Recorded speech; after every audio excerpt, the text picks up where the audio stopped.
Magandang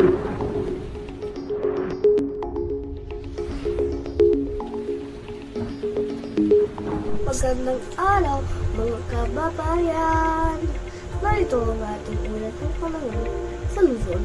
Magkakaranas ng maaliwalas ng panahon ngayong umaga, ngunit inasahan ang pagpuyo ng mga localized thunderstorms sa hapon at gabi, particular na sa bahagi ng Cordillera, Central Luzon at Palawan.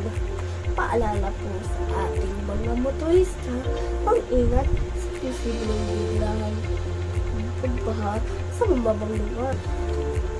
Sa Visayas, magiging bagyang ulap hanggang sa Molo.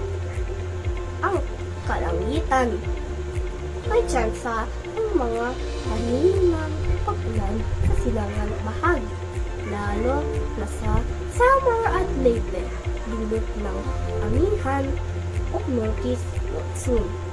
Samantala, sa Mindanao, magiging maaliwalas ang panahon sa umaga, ngunit may posibilidad ng pag-ulan at pag-ulog sa hapon, lalo sa nasa northern Mindanao, Davao Region at Soxargen.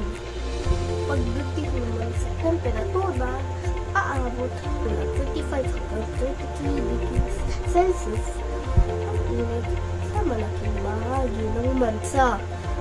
Asahan pa rin ang matinding init ng uwing tanghali, kaya't mainam mainom ng maraming tubig at iwasan ang matagal na pagkabilad sa araw.